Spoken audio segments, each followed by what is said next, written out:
नागपुर में रहकर आग लग रही हो तो आरएसएस के बिना संभव है क्या? जब इन्हें इतना कब्रों से नफरत है तो भाई भारत के तो सबसे बड़े विरोधी अंग्रेज थे। ये अंग्रेजों की भी तो कब्र कुड़वा दे। स्वर्ण मंदिर क्या मंदिर नहीं, वहां इंदिरा गांधी की सेना क्यों चली गई थी? स्वर्ण मंदिर पर अटैक क्यों कर दिया था? ये भारतीय सेना नहीं थी क्या? ये सारा विवाद, सारी आग छावा फिल्म से हुई। संभाजी की हत्या की थी उदयभान सिंह नाम के एक आदमी ने। वो कौन था? मुसलमान था क्या? सबसे ज्यादा औरंगजेब की सेना में हिंदू राजा थे। जय सिंह कौन था? जसवंत सिंह कौन था? नमस्कार, स्वागत है आप सभी का हिंदुस्तान 24 पर और मैं आप सबके साथ विपिन चौधरी। नागपुर में किस तरीके से पत्थरबाजी हुई, हिंसा हुई, उपद्रव हुआ और किस तरीके से आगजनी हुई वो तो आप सभी लोगों ने टीवी चैनल्स पर जरूर देख लिया होगा। अब इसके पीछे आखिर वजह क्या है, क्यों देश में इस तरीके का माहौल बन रहा है और क्यों इस तरीके के झगड़े हो रहे हैं। आज इस बड़े ही महत्वपूर्ण विषय पर बातचीत करने के लिए हमारे साथ ठाकुर उग्र सिंह चौहान जी मौजूद हैं। उग्र सिंह जी, बहुत बहुत स्वागत है आपका हिंदुस्तान 24 पर। नमस्कार भाई साहब, आपका भी स्वागत है। नागपुर में आगजनी हो गई, पत्थरबाजी हुई, हिंसा हुई, उपद्रव हुआ, गाड़ियों को फूंक दिया गया, तो वजह क्या रही? क्या आप मानते हैं, क्या इसके पीछे की वजह है? 17 तारीख में जो घटना हुई नागपुर में कुछ साधारण घटना नहीं थी, बहुत बड़ी घटना है। इसके पीछे हाथ तो बहुत बड़ा है। जिन पार्टियों को हम समझा करते थे कि ये पार्टी देश के राष्ट्र के निर्माण में बड़ी सहायक होंगी, वो सहायक ना होकर कुछ और ही काम करती जा रही है। जिससे इस देश में के अंदर क्या हो रहा है, धरातल पे आके इनमें से कोई नेता देखने के लिए तैयार नहीं। और ये लगे हुए हैं बाबर और औरंगजेब पे। अब बाबर से इन्होंने अपनी शुरुआत करी और औरंगजेब पे आके ये अटक गए। अब वहां तो इन्हें मिला था बहुत बड़ा मुद्दा। 400 साल, 450 साल पुराना एक इतिहास था जिसमें बहुत सारे बलिदान हो चुके थे।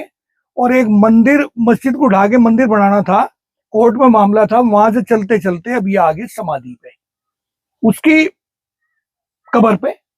अब कब्र में है क्या जिसे निकालना चाह रहे हैं, मैं समझ नहीं पा रहा कि इन्हें, पता नहीं कोई लोग समझ रहे होंगे क्या है इसमें।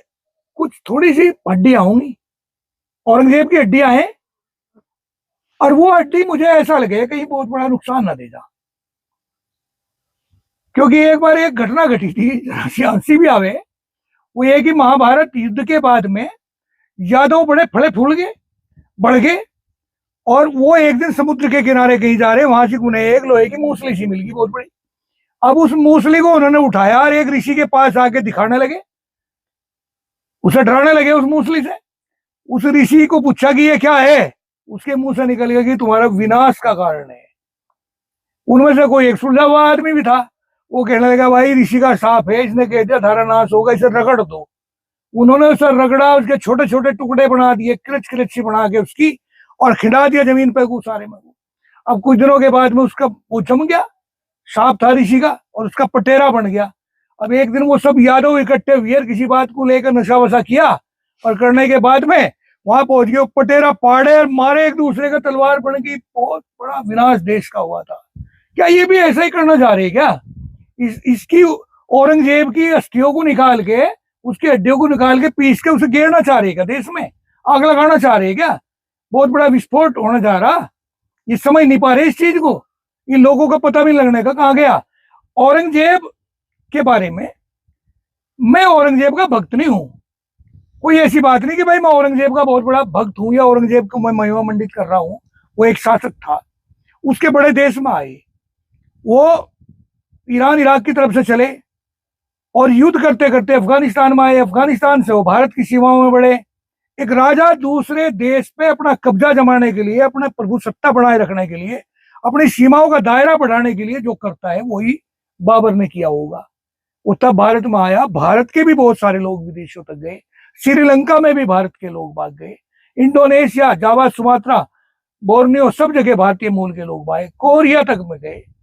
ये सब लोग बाग भी तो गए हैं, ऐसे ही वो लोग बाग आए।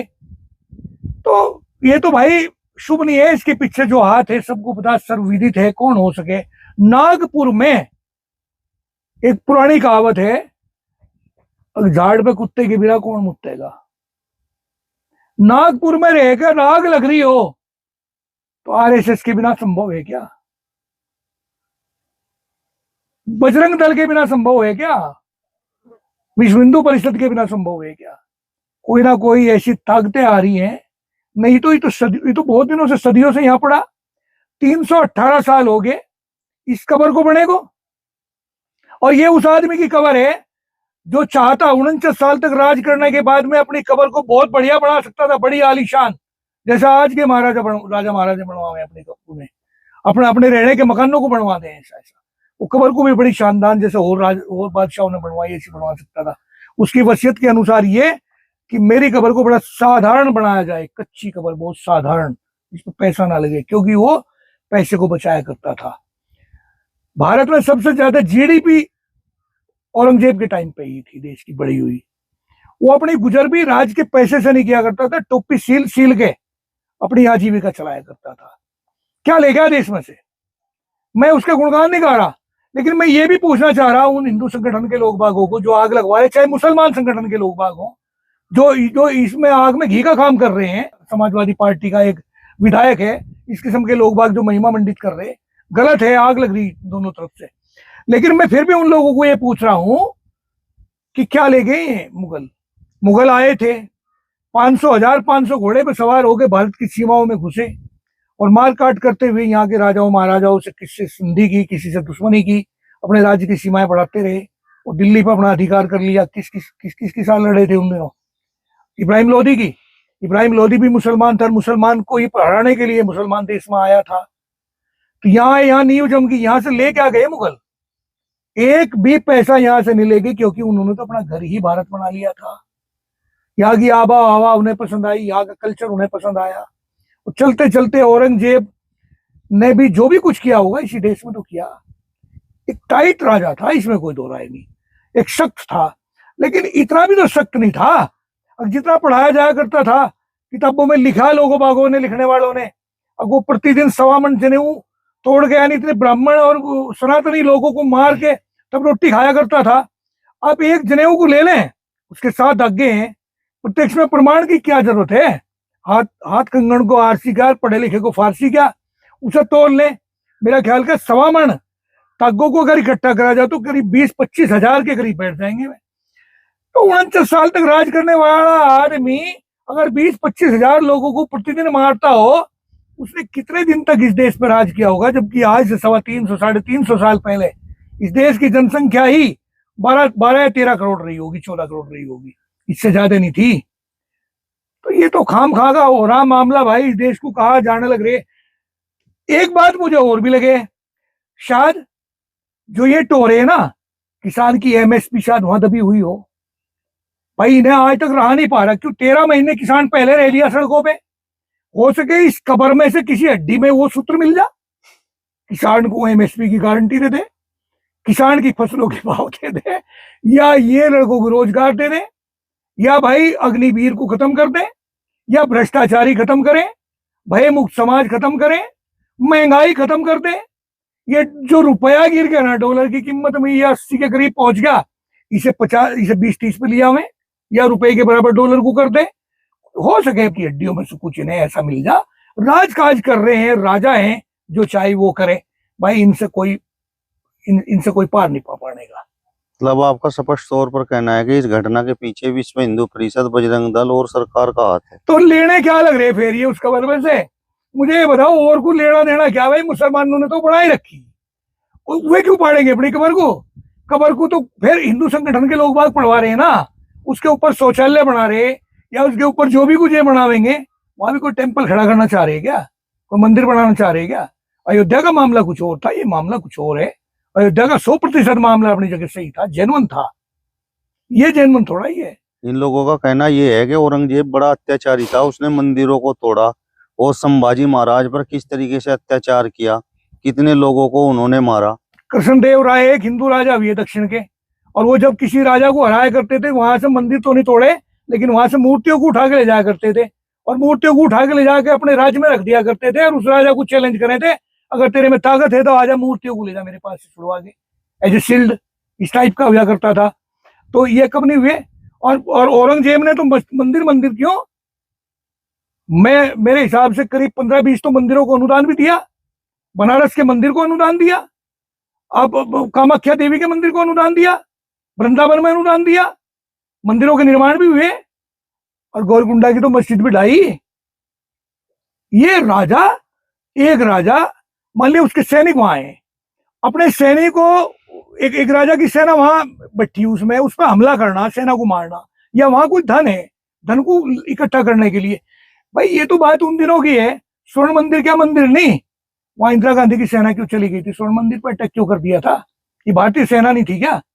ऐसे ही राजा शांति व्यवस्था बनाए रखने के लिए, अपने राज्य की सीमा बढ़ाने के लिए, अपने धनकोष को ज्यादा इकट्ठा करने के लिए इस प्रकार की घटनाएं घटाया करते थे। संभाजी महाराज पर किस तरीके से अत्याचार किया, किस तरीके से वो उन पर इस्लाम धर्म को कबूल करवाना चाहते थे, और किस तरीके से उन्होंने लोगों पर, हिंदुओं को मुसलमान बनाया, इस्लाम धर्म कबूल करवाया। मानता हूं संभाजी के साथ हुआ, लेकिन मैं आपसे एक प्रश्न पूछना चाहता हूं, इसे खोज के देखना कि संभाजी की हत्या किसने की थी।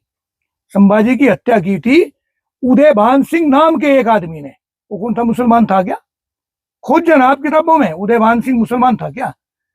उसने संभाजी की हत्या की, संभाजी के साथ जुल्म ज्यादतियां की गई, इसमें कोई दो राय नहीं है, हुई। लेकिन आपने जो कहा कि इस्लाम धर्म स्वीकार करने के लिए उन्होंने ऐसा कहा,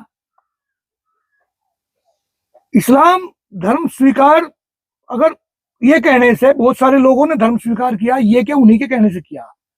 मुसलमान राजपूत, मुसलमान गुज्जर, मुसलमान जाट, मुसलमान त्यागी, ये जो बनते चले गए, जो हिंदू थे उससे पहले सनातन धर्म के लोग बाग थे या हिंदू धर्म के लोग बाग थे, वो मुसलमान बने, वो भी उसी का हिस्सा है क्या? संभाजी तो एक राजा थे। जैसे संभाजी के साथ हुआ, अगर छत्रपति शिवाजी महाराज को या छत्रपति संभाजी महाराज को औरंगजेब ऐसा मिल गया होता तो वे छोड़ते क्या?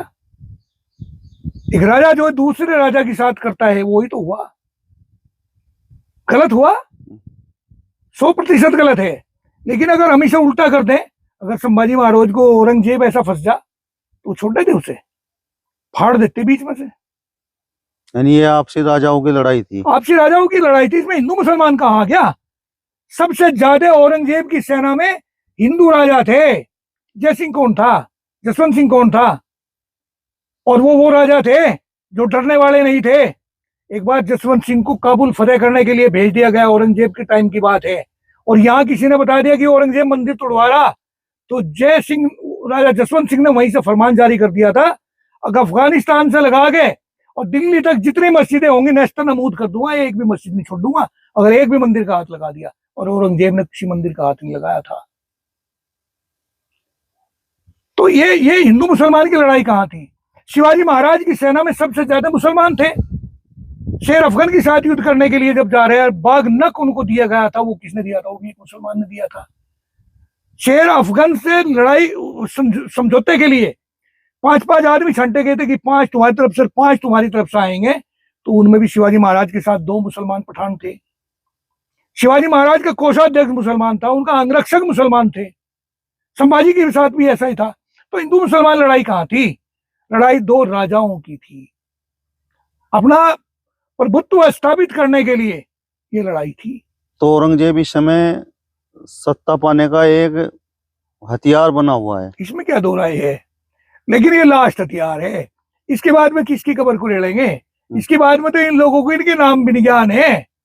भाई औरंगजेब के बाद में जो इनकी 5-7 पीढ़ियां और चली, बहादुर शाह जफर तक, इसके बीच के तो इनके याद नाम भी नहीं है, किसकी किसकी कब्र देखेंगे। और फिर जब इन्हें इतना कब्रों से नफरत है, तो भाई भारत के तो सबसे बड़े विरोधी अंग्रेज थे, ये अंग्रेजों की भी तो कब्र कुड़वा दे, क्या पता वहां से भी कुछ मिल जा, कुछ ज्ञान मिल सकता है, हड्डियों में हो सके कुछ ज्ञान हो, तो वहां उन्हें भी करवा दे। और फिर एक बड़े आश्चर्य की बात है, मुझे कहते हुए भी अफसोस हो रहा है विपिन भाई, गुड़ खामेर गुड़िया निशान। एक तरफ तो आप औरंगजेब की कब्र करवा रहे हैं, औरंगजेब पर आरोप लगा रहे हैं, दूसरी तरफ आप औरंगजेब के पास रहने वाले राजा जय सिंह, जो जयपुर के राजा थे, उनकी वंशज दिया कुमारी को सीएम बना रहे हैं राजस्थान का। क्या ये हास्यास्पद नहीं है? डूब के मर जाना चाहिए इन लोगों को। गलत बोल रहा क्या? ठाकुर साहब, मेरा सवाल आपसे ये है कि नागपुर में जो कुछ हुआ, तो क्या आपको लगता है मुस्लिमों को उकसाया गया? मुस्लिमों को तो उकसाया गया, नागपुर में भी मुस्लिमों को उकसाया गया। और इससे पहले 14 तारीख में होली थी, 13 में उसमें हिंदुओं को मुसलमानों को उकसाया गया, उसमें हिंदुओं को दबाया गया। बल्कि देखिए वो उल्टा हुआ, बिल्कुल बिल्कुल उल्टा हुआ। उन्होंने डराने की कोशिश करी मुसलमानों को, डर गए हिंदू। और वे हिंदू डर गए